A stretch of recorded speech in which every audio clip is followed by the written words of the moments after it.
watchful eye of her ex-military dad. He also forced her to break up with her lover as a condition of her moving in. It was around that time I hired a lawyer and sent her the compensation bill.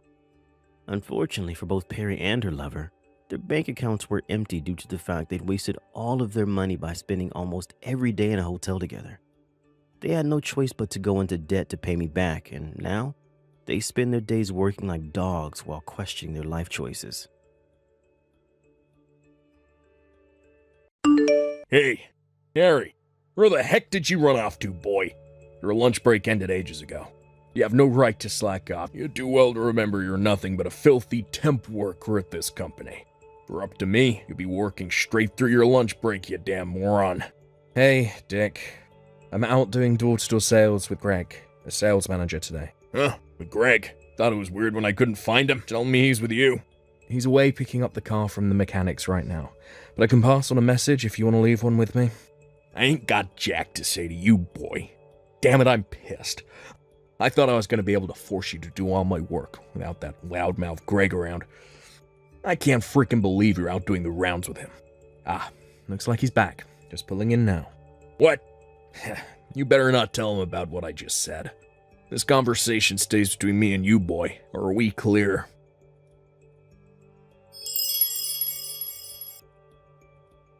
Good morning, Dick. Hate to have to message you like this, but can I ask why there's a massive pile of documents you were supposed to take care of on my desk? I wouldn't be opposed to helping you out with a few pages here and there if you actually asked me, but this is going too far. Oh, that? I was going to ask you yesterday. You went straight home after your sales calls and I didn't get a chance. I couldn't be bothered to message you, so I just left them piled up on your desk. I see. Anyway, where are you today? Me? It's my day off today. Oh.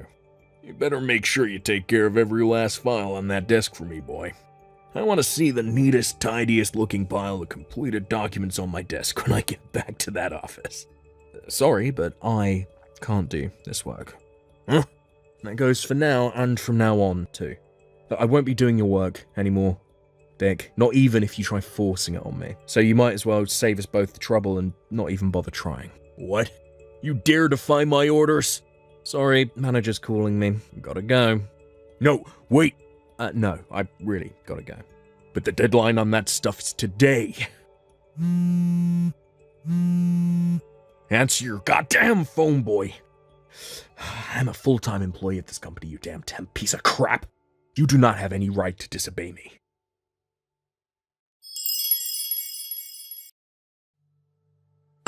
You there, Harry. You pathetic little low-life worm. You finally slithered into the office, huh, worm boy? Anyway, stop slacking off in the lobby.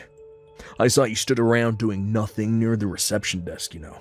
Do not let me catch you speaking to Layla on reception, either. You have no right to even breathe the same air as that girl. You filthy, miserable, worthless temp scum. Oh yeah, and that ain't all.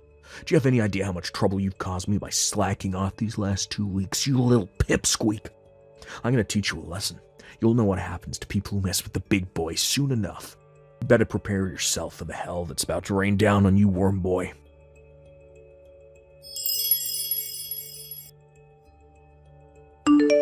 How'd you like that for a kick, pipsqueak? Bet it hurt, didn't it?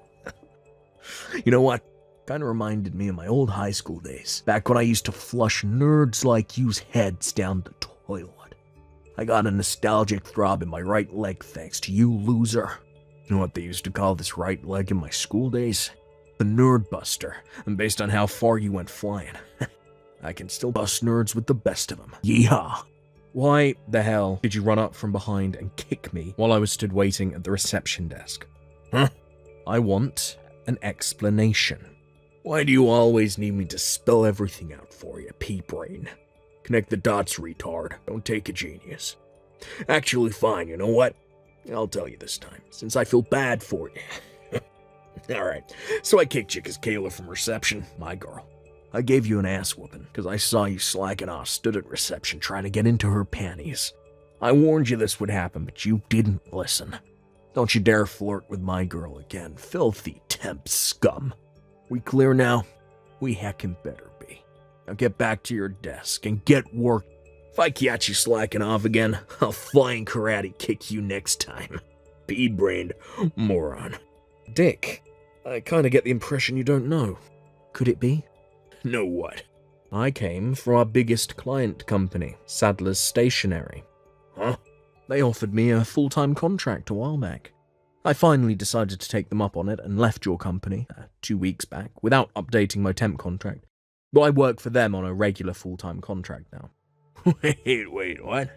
I didn't know about this. Well, that's strange. I announced it in front of everyone at morning call about a month before my contract ended. Well, I just said I didn't know. Well, Dick, whether you know or not changes nothing. I announced it in front of everyone at morning call, got a huge round of applause, and then everyone even pitched in for a goodbye card and a bottle of whiskey on my last day. Aren't they a great bunch? Well, I just said I didn't frickin' know. Anyway, the bottom line is I hold a senior position at Sadler's Stationery, your company's biggest, most long-term client. The reason I visited your office today was to introduce myself as the person in charge of all dealings with your company, alongside the announcement of the establishment of a new department at our HQ. The plan was to have some lengthy discussions with your superiors about the future of our business dealings together. But unfortunately, I twisted my ankle with the momentum of you kicking me across the lobby, and I'm in no condition to be discussing business anymore. Wait, what? Seriously? I just got treated at a local doctor's and received a diagnosis certificate. Well, I'm about to head back to your office and wait for the CEO of Sadler's Stationery to come pick me up. He seems awfully concerned about me and wants to know exactly how a routine introduction ended up with me at the doctor's with a twisted ankle. Let me guess. Dick, I bet you're currently up to your old trick of hiding away on the roof where you think no one can find you right now, aren't you? What? Your CEO is coming. No way. I'm not hiding. Oh, that's weird. You see, your boss says he can't find you anywhere. The entire company is looking for you as we speak. Based on what my contacts tell me, it's chaos. Oh my god. Are you serious? Oh, this is bad. Real bad. Adam, our company's CEO would like to ask you a couple of questions. We have to get to the bottom of exactly what happened in that lobby and find out what possessed you to kick me so hard I went flying across the room. Naturally, I told him there's a 90% chance you took the key to the roof, which is supposed to be out of bounds, from the caretaker's office, and are currently hiding up there like you always do when you don't feel like working. How the heck do you know about the roof? Oh, I wonder. I can hear footsteps. Someone's coming up the staircase.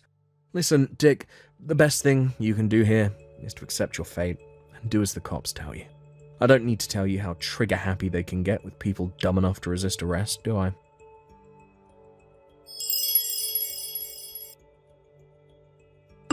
Goddamn you. I lost my goddamn job because of you, asshole. How are you gonna make up for this? I was set for a promotion any day now, but now I gotta find a new job because of you.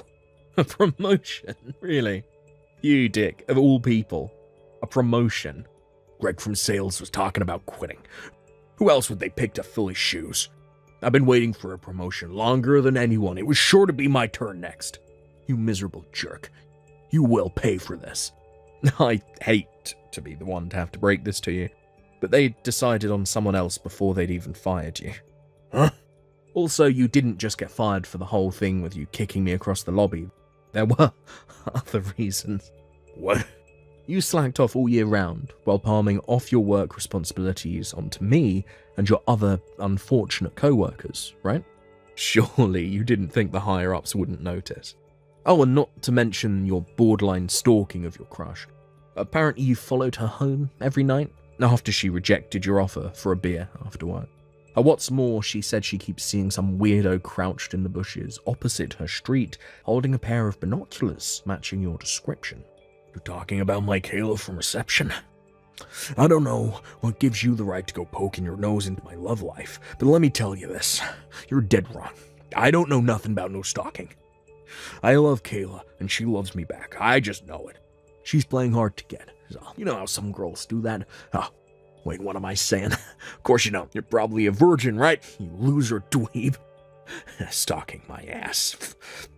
I ain't never heard anything so stupid. You do know Kayla's engaged, right? Huh? Wait, what? Kayla's engaged. Not only that, but she has 2 children. You're lying. No, my girl wouldn't do this to me. Seriously? My Kayla, a housewife with 2 kids. Yup. Oh, wait, it gets better. Wait till you hear who her husband is. A Greg, the manager from sales. You know, your superior. What? They have the same surname, right? You never thought that was weird? Huh? Oh my god, you're right. I never noticed. Oh, yeah, that reminds me. I figure I should make this as clear as humanely possible to you, since you probably weren't listening when it got announced during morning call, just like you weren't that time with me. But the reason Greg is resigning is because he's moving to Sadler's Stationery, which means me and him are going to be working at the same company real soon. What? His reason for leaving is pretty much exactly the same as mine. The whole thing took a little longer for him since they had to find replacements to take over his clients. But he'll be working at Sadler's Stationery, here with me from the start of next month. I can't believe this is happening. Sadler's Stationery is well known for paying salaries way above the industry average, treating its employees really well. This ain't fair. You pair of traitors. You have any decency in you, you'll speak to the bigwigs. Get me a job there by way of apology for your despicable behavior. It looks like the recruitment process for the mid-career slots is over for the year now, so you'll have to wait till more job openings are available. Sorry. That's not what I meant. I mean, get me a job by calling in a favor or 2. Well, it's funny you should say that. Well, speaking of pulling in favors, you got your job there through a good word from your uncle who works as head of human resources, right? How'd you know that? Anyway, so what if I did? I heard some of the responsibility for your violent outburst in the lobby got pinned on him, and he got demoted. What? I'm not saying it's necessarily always a bad thing for people to get jobs through personal connections, and if we're honest, that's just how the world works. But in your case, you used your uncle's influence within the company, and the fact that he protected you whenever anyone questioned your behavior as an excuse to do whatever the hell you wanted, and treat everyone like crap. This is what you get for abusing and taking advantage of his trust and good nature. You deserve everything you got. Goddamn you. Anyway, think about it. There's no way what you're asking for would ever happen. Surely you don't actually think Sadler's Stationery are the kind of company to employ people with proven track records of violent outbursts against its employees? I wouldn't put in a good word for you if you paid me $1 million. Then what the hell am I supposed to do? I just got fired, moron. Do you even understand how serious my situation is right now? I'd say I've got a pretty good idea, actually. I'm pleased you at least realize how deep in the shit you are. My advice? Start job hunting soon. Now, don't you think it's a little weird that of all the people in the world, I'm the one you're asking for help?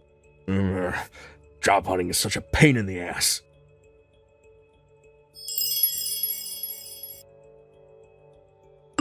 Hey, Harry, what the heck is this crap? A bill for compensation? I don't understand. Hey, answer me. You do realize I could have gone to the cops, filed charges against you, so you'd have a criminal record for the rest of your life, right? You should be counting your lucky stars. It's only compensation I want. Huh? Your old company managed to beg my bosses not to terminate their contract after your outburst, so fortunately for them, it's business as usual. As for me personally, excluding yourself, I got on with everyone at that company, like a house on fire, and I'm super grateful for all they did for me during my time there. So I have no intention of dragging them through the media shitstorm that would inevitably ensue if I press charges. Besides, I'm not the only one charging you for compensation, am I?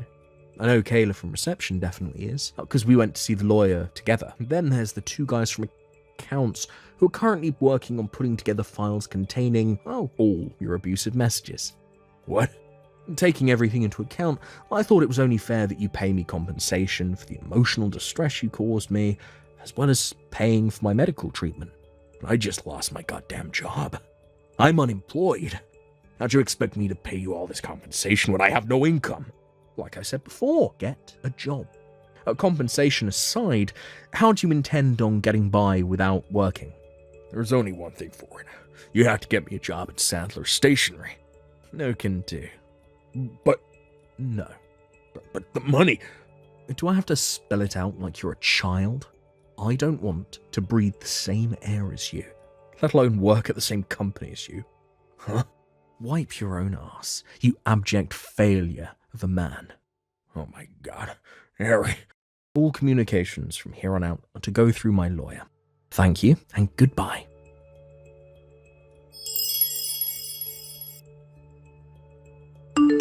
Dick eventually came up with my compensation money by knocking on his parents' door, who live way out in the countryside, and begging on his knees in floods of tears.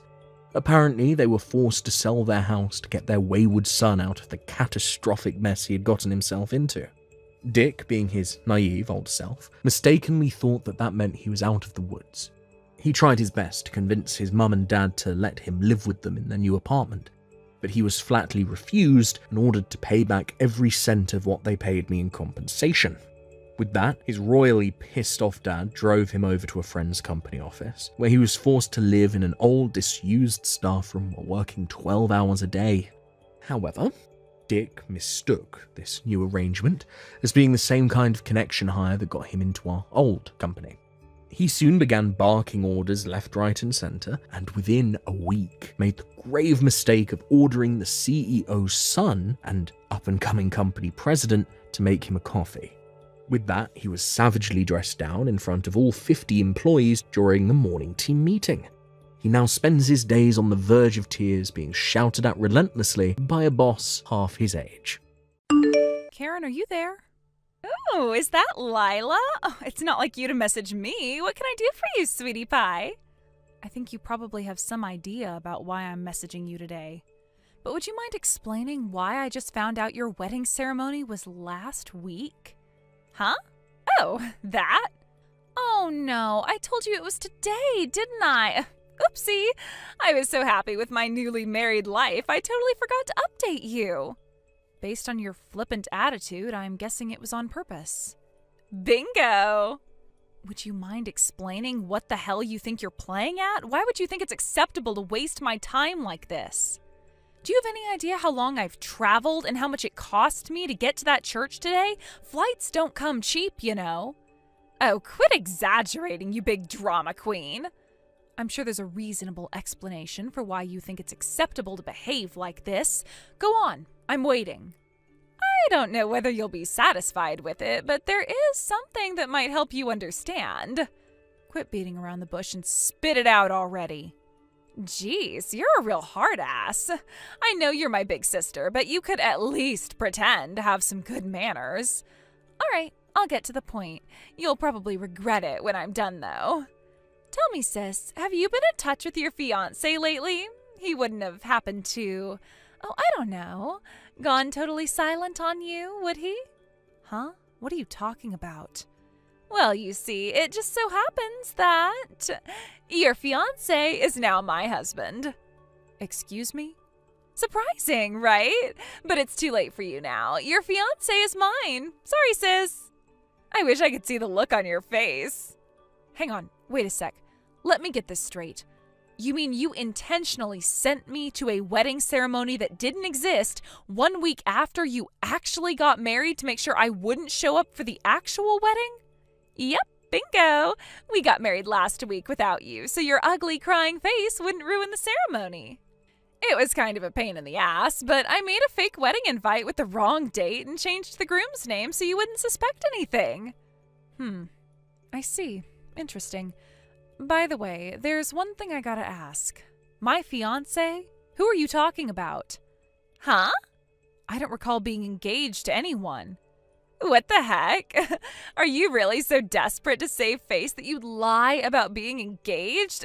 It's kind of pathetic, Lila. It's okay to admit this sucks, you know.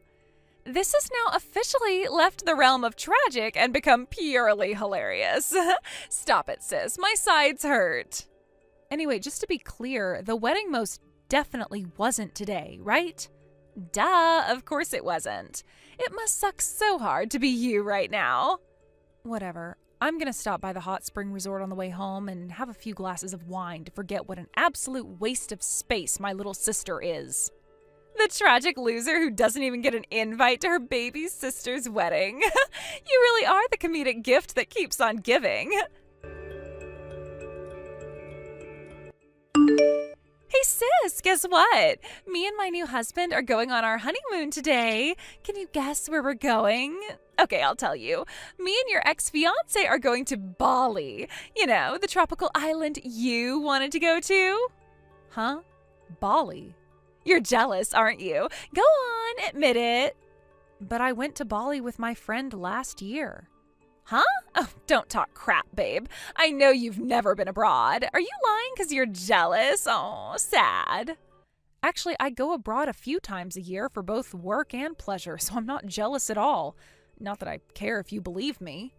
If anything, I prefer shorter vacations within the States at places like hot spring resorts these days.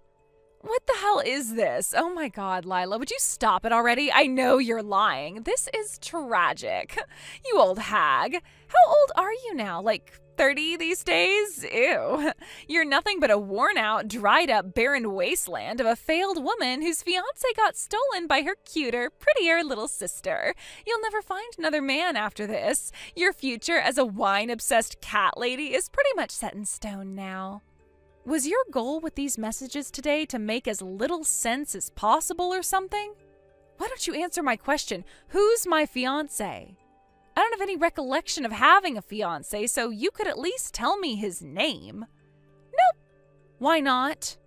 I don't want to leave a record of my husband's name on your phone. Jealousy is a dangerous thing, and who knows what you might do. You see incidents like this in the news all the time. No way. I gotta defend myself. How could I be jealous about having a fiance I didn't even know existed stolen from me? Oh, my husband's calling me. Toodles, sis. You really have zero intention of telling me who you're talking about, huh? Hey, Caitlin. Long time no see. Sorry to message you out of the blue like this, but I was hoping I could ask you something. Is now a good time? Oh, hey, Lila. You're right. It's been a long time. I heard last week was pretty tough for you. Is everything okay? Huh? What are you talking about? Your sister's wedding. You came down with some awful illness the day before and couldn't attend, right? My cousin was there and he told me all about it. Oh, I see. So your cousin was there, huh? So that's the explanation that's being given for my absence? Huh? You mean that's not what happened? I've mentioned to you before how me and my family don't really get along, right? Huh? I'm sure you did, but didn't you all patch things up like a while back? Did someone say that at the wedding? Well, yeah, that's what my cousin told me. The truth is, I was told that the wedding would be yesterday, a week later than it actually was. Huh? I don't understand. Wait a sec, you mean... Wow, what the hell? Who the heck does that? That's awful. I'm already over it, so I don't really care. But the wedding invite my sister sent me not only had the wrong date, but she also lied about the groom's name. Huh? But why would she do that? My sister seems to think her new husband was my fiancé, and that she stole him from me. I'm not really sure why, but she's hell-bent on insisting I'm just jealous whenever I try to explain to her I don't know who the hell she's talking about. Wow. It seems like she's having the time of her life gloating about stealing my fiancé, and to be honest, the messages are getting kind of annoying. I've asked her to tell me her husband's name countless times, but I swear all she does is act like a little kid and refuse to tell me. I'm a little confused. Why would she do that? Well, that's why I messaged you today. I was hoping you could help me shed some light on things. Sorry to trouble you, but could you please ask your cousin for the name of Karen's husband? Got it. He lives next door, so I'll head over and ask now.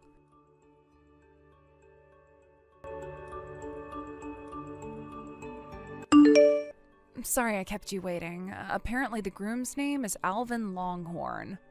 Alvin Longhorn? What's wrong? Nothing. But I know who the groom at the wedding was now. Wow, seriously? Ugh, what a momentous pain in the ass. I have a feeling things are about to get seriously awkward, so I'll explain once I've dealt with all of this, okay? Sure thing, babe. That's totally fine. Take your time. Thanks so much for the information.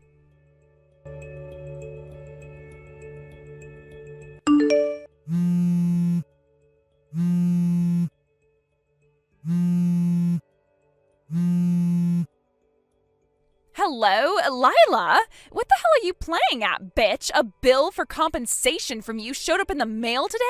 Why can't you just be happy for your little sister and her new husband? You are so hateful. Go on, tell me. Why do you think I'm charging you compensation? For breaking off your engagement, right? I can't believe you demand money from your little sister and ex-fiance like this. Have you no shame? I take it that means she finally got everything straightened out with her lawyer then. I'm not the one demanding compensation from you. Huh? It's from another woman called Lila, but it's not me. We just happen to have the same name. Go on, take a closer look at her name. Our surnames are different, right? Oh, you're right. Wait, what the hell? Who is she? The woman you mistook for me and stole Alvin Longhorn from. What? She's a girl I met at one of the hobby clubs I go to. We get along really well, and we happen to have the same first name. She's also the same age as me, so I guess I can see how you might get confused. Alvin's a member of the same hobby group. Now, Alvin, being a very greedy man of questionable moral character, got wind of a rumor that Lila was the very rich CEO of one of the most successful trading companies in America. He wasn't wrong, he just got the wrong Lila. I'm the CEO of the company. Wait, what? Holy crap, you're the CEO of a company? I can see you're surprised, but we're in danger of going off topic here, so allow me to return to the subject at hand. Basically, Alvin mistook the other Lila at the hobby group for me. I'm not sure why. Maybe it's because she's in the habit of wearing blazers and her sense of style kind of gives off a business vibe, whereas I tend to dress more casual. In any case, the bottom line is that he mistook her for the CEO, started dating her, and before long was constantly begging for money. Eventually they got engaged, but then, with not much time left before the wedding, he found out he got the wrong Lila and broke up with her. What? In true scumbag fashion, he immediately slithered over in my direction and started hitting on me. But I'd already heard about what he did to the other Lila, so I told him where he could stick his sleazy attempts at charm in no uncertain terms, and that was the end of it. By that point, Lila was already in the process of working out the details of the compensation claims against him with her lawyer. When he heard about it, the sniveling lowlife actually had the nerve to pull a vanishing act. You mean he ran away? Oh my God. I don't know how, but he found out about our family also running their own business and that our dad is pretty well off. That's when he hatched his plan to trick you into thinking you were stealing my fiance by saying he was engaged to Lila so he could put himself in line for a fat inheritance payout and get his hands on the family's assets. Unbelievably, he actually succeeded, and now you guys are married. Oh my God, no way, are you for real? I suggest you get Dad to check on the family's assets and get confirmation that everything is as it should be ASAP. Huh? You're in for a hell of a ride if it turns out he actually managed to get his hands on any of it. Gah!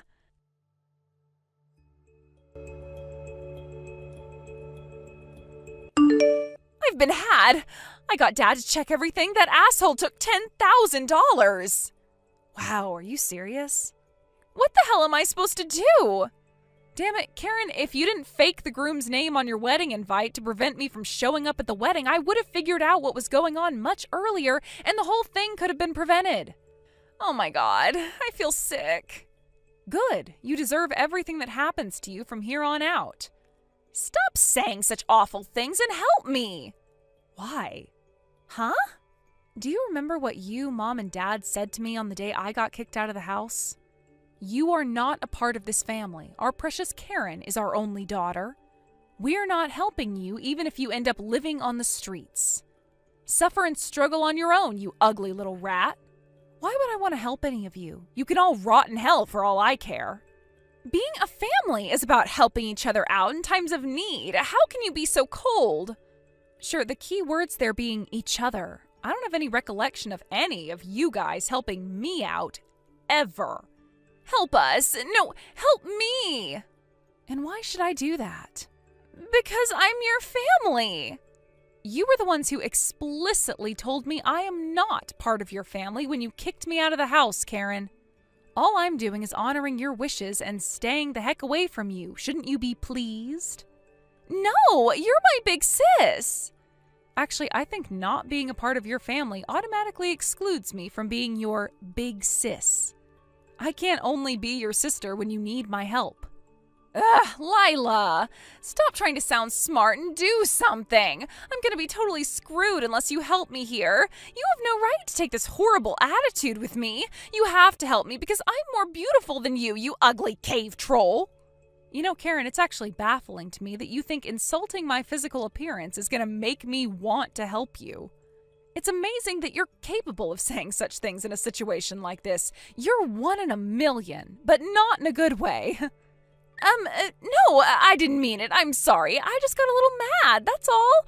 Listen, sis, you have more money than anyone in our family. More than anyone I know, which is why you just have to help me.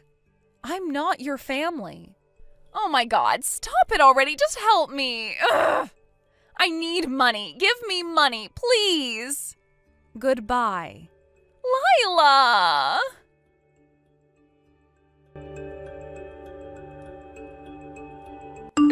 As for the other Lila and her compensation, fortunately she was just about able to scrape it together from the contents of a savings account Alvin had foolishly forgotten to close before pulling his vanishing act.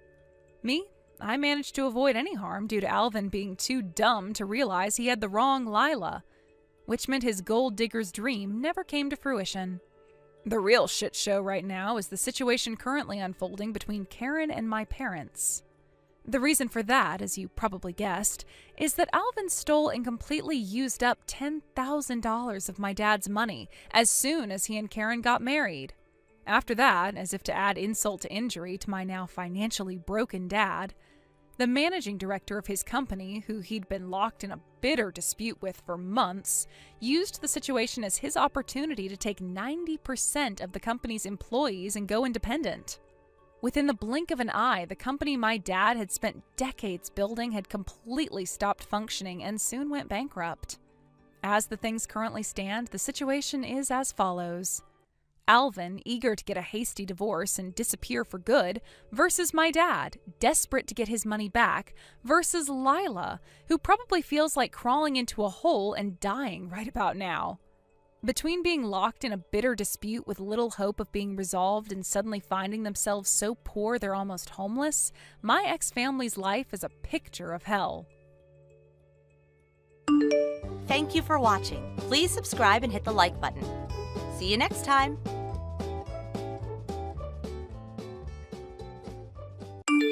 Hey, Denise, do you have a minute? I need to ask you something really important. Huh? Lori, it's been forever since I heard from you. What is it? You only contact me out of the blue like this when something big is going on.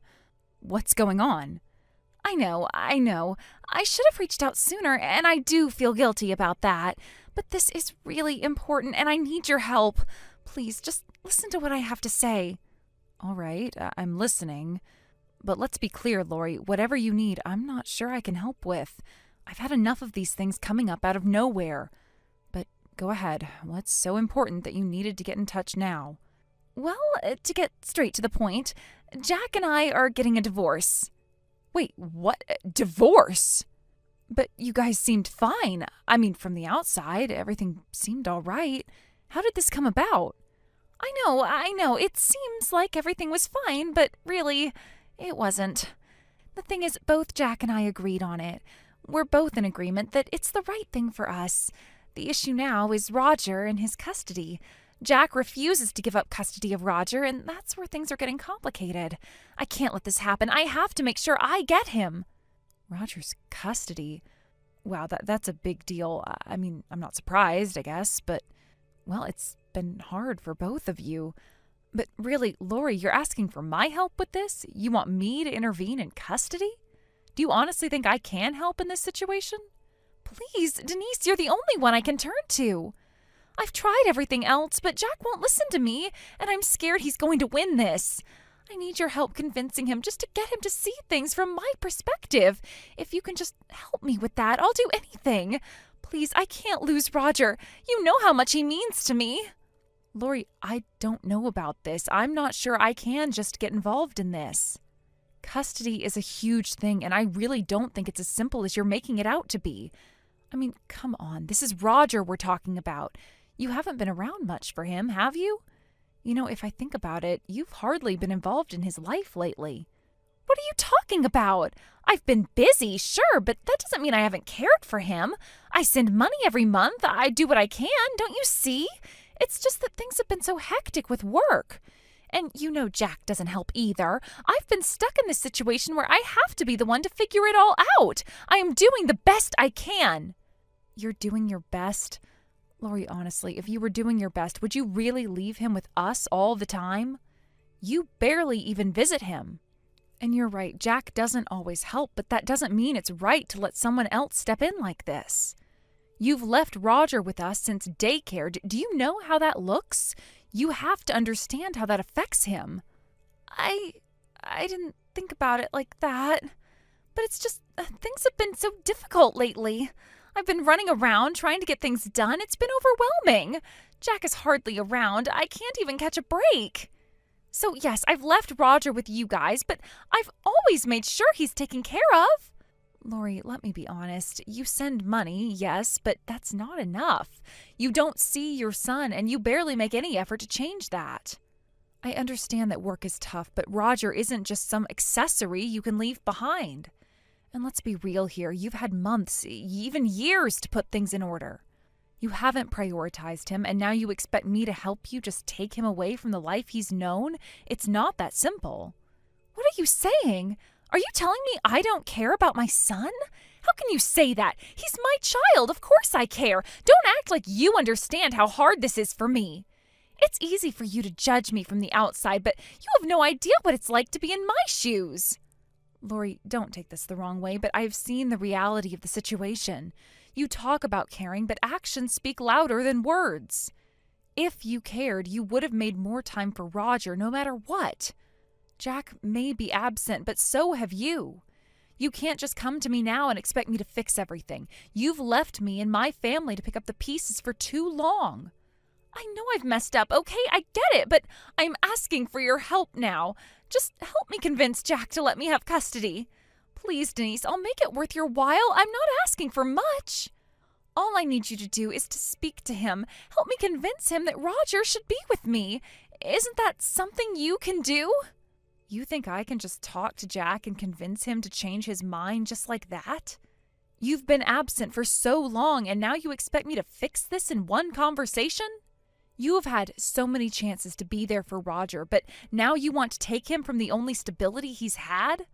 I don't think you realize what you're asking me to do. I understand it's not easy, but Denise, don't you care about Roger's future? I need to have custody for his sake and mine. If I don't, I won't be able to move on. I need this to move forward in my life. If Jack doesn't let me, I'm stuck. I need your help to make sure he sees that it's what's best for Roger. Lori, let me ask you this. Do you even know what's best for Roger? You think custody is the answer, but what about his emotional well-being? How do you think he'll feel being ripped away from his home, his friends, the only family he knows? You want to make this about you, but it's not. This is about Roger's life, and you're asking me to turn it upside down for you. I'm not trying to hurt him. I just want what's best for him, Denise. I can't do this without your help. Please, you have to understand. I need to be the one to take care of him. If Jack keeps custody, I'll lose everything. I'll be financially stuck, emotionally stuck. This isn't just about me. This is about our future. I get that you're in a tough spot, but you can't expect me to just hand over my responsibility to you. You can't make this decision alone. It's not just about custody. It's about Roger's happiness. If you're not here for him now, why should I believe you'll be there for him in the future? Because I will. I'll change everything. I'll do whatever it takes to make this work. I can't lose him, Denise. Please. Lori, this isn't just about what you want. You need to think about Roger and his future. What happens when you get custody? Can you really handle everything by yourself? Yes, I can. I've been through a lot already. I just need your help to make it happen. I'm sorry, but I don't think I can help you with this. I need to think about what's best for Roger, not just what's easiest for you. If you really care about him, you'll figure out another way. So you're just going to stand by and watch me lose everything? You can't do this to me, Denise. You don't understand. If I don't get custody, my life is over. I won't be able to move on. I won't be able to live. I understand that you're struggling, but I can't just give in to pressure. I'm thinking about Roger's future, and I have to do what's best for him. I won't be a part of something that could hurt him in the long run. You have to face the reality of the situation. Wait, please don't tell Jack. Please, don't make this worse. I'll do anything. Just don't send him those screenshots. Please, I'm begging you. It's too late for apologies now. You had a chance to make things right, and you didn't take it. I'll talk to Jack, and we'll figure this out for Roger's sake. You can't just walk away from this. It's time to be responsible. Denise, please, I don't know what else to say. You've got to understand how much this means to me. I don't want to be a bad mother. I never meant to be distant, but life just got in the way. You know what it's like, right? You've been so busy with your own family, too. And Jack, he's barely around anymore. I've been fighting to keep everything afloat by myself. I'm only asking for a little help from you, just a little. Lori, I do understand being busy, but that's not what I'm saying here. You say you're fighting, but you haven't fought for Roger. Not the way a mother should. You can't just show up after all this time asking me to put him in your arms and as though you've been there all along. It doesn't work like that. It's not just about helping you. This isn't a favor. You've been absent, and now you want me to undo everything just because you've decided you finally want him back? It doesn't make sense. I get it. Okay, I understand how you feel. I've been absent, but I've never stopped thinking about him. I don't think you realize the toll it's taken on me. Every day, I feel like I'm suffocating. I can't stand seeing Jack with him, taking all the moments I should have had with him. I'm not asking you to just hand him over. I want you to understand that I can make things right if I get the chance. You think you can make things right? You've been absent for so long, Lori. You left him with us when he needed you the most. And I get it, work, life, everything piling up, but you need to understand that a child can't just be left in the background. Roger's been through so much already. How do you think he's going to feel when you suddenly swoop in and demand custody like nothing happened? How do you think I feel watching this all unfold? You don't think I've thought about this a million times? Every day I'm away from him, it eats at me. But what do you want me to do? I can't just stop everything and come running to him. I have a job, responsibilities. I don't have the luxury of being at his side every second. But I can be there for him now. I can make up for the time I lost. And that's where I'm struggling, Lori. You keep saying you'll make up for lost time, but how do you actually do that? Time doesn't just come back. You can't rewind and undo what you've missed. Roger's not a doll you can just pick up and continue playing with. He's a little boy who's had his own life, his own needs, and for better or worse, he's been growing up without you. How can you fix all of that in one fell swoop? How can you prove that you're capable of giving him what he needs now? I can prove it. I can show him that I'm here. I'll take time off work. I'll hire help if I have to. I can't do it alone, but I'll make sure he's okay. He deserves to have a mother who's there for him every step of the way. I know Jack's been doing his part, but I'm his mother, Denise. Why can't you see that? I'm the one who gave birth to him. He is my son. I should be the one raising him. It's not that simple, Lori. Yes, you gave birth to him, but being a mother is about more than just biological ties. It's about presence. It's about support. It's about consistency. And Roger has been getting that from Jake, from my family, from all of us. He's been living with us for so long now that it's impossible to ignore the bond he's formed with us. You can't just waltz in and claim him now as if nothing has changed. This isn't just about what you want. It's about what's best for Roger. You think I'm just being selfish? Is that it? You think I don't care about what's best for him? I am doing this for him, for his future. I need this, Denise. Without Roger, I don't have a future. I'll be a failure in his eyes. I'll lose everything I've worked for. I can't go back to a life where I am nothing more than a visitor in his world. And if Jack gets custody, that's exactly what I'll be. Well, that's too bad, Lori, but there's no use crying to me about all of that anymore. I have to get going now since it's time for the kids to go to bed. If you have anything else to say, wait for Jack's lawyer to get in touch with you. And if you try contacting me any more about this, I will block your phone number. Denise, no!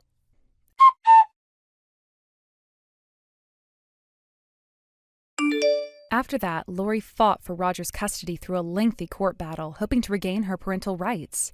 However, despite her efforts, she suffered a crushing defeat in court. The judge ruled against her, and in the end, she was ordered to pay damages. On top of that, her access to Roger was severely restricted. It was decided that she could only see him 2 or 3 times a month, a far cry from the regular visits she had hoped for. Despite this setback, Lori refused to give up. She continued to try to assert her presence in Roger's life. She showed up at my house numerous times, insisting on seeing him, sometimes even trying to take him away without permission. Each time I had to step in and defend our boundaries. There were moments when I had to protect Roger from her attempts to forcibly take him, and I called the police several times to ensure the situation didn't escalate further. It was a difficult and exhausting period for all of us. At times I found myself questioning how far Lori would go to get what she wanted, and the constant tension in the air was draining. I knew that Roger needed stability, and I couldn't allow his life to be disrupted by someone who had shown such a disregard for his well-being. My husband and I did our best to maintain a calm and safe environment, but it was not easy when Lori's actions constantly threatened that peace. After several incidents, Lori eventually seemed to realize that her aggressive approach was getting her nowhere. The repeated confrontations with the police, the legal consequences of her actions, and the mounting pressure seemed to have a sobering effect on her. Slowly but surely, she stopped showing up. We didn't hear from her nearly as much, and eventually she seemed to disappear entirely. It was a relief, though I couldn't help but wonder if it was just a temporary pause or if she had truly given up. In the meantime, Roger was adjusting to the new reality. The situation had been incredibly stressful for him as well. He was torn between his biological mother, who he still loved and wanted to be close to, and the life he had with us, which had become his new normal. My husband and I, along with Jack and my in-laws, discussed what was best for Roger moving forward. We all agreed that it was important for him to have a stable and loving environment, one where he felt secure and valued. After a lot of thoughtful discussion, it was decided that Roger would continue to live with us, just as he had been. We promised to take care of him with love and dedication, ensuring that he had everything he needed to grow up in a safe and supportive home. This decision was not made lightly, but we all believed it was the right thing for him. It was clear that Lori's behavior had caused enough disruption and confusion, and it was essential for Roger to feel that he had a solid foundation. The support of my husband, Jack, and my in-laws was crucial during this time. They stood by us as we navigated the complexities of this situation. Jack, in particular, had been an incredible source of strength. He was understanding and patient with Roger, providing the emotional support that he needed without pushing him too hard. He had always been a good father figure to Roger, and now, more than ever, it was clear that Roger needed that kind of stability. I also made sure to maintain a sense of consistency in Roger's life. I continued to encourage him to build friendships, to engage in activities that made him happy, and to feel empowered by the love and care he received from our family. It wasn't always easy, as there were moments where Roger would express confusion or frustration about his situation. But we did our best to assure him that he was loved and supported no matter what. In the months that followed, we watched as Roger slowly adapted to the changes in his life. He started to find comfort in the routine we had established for him.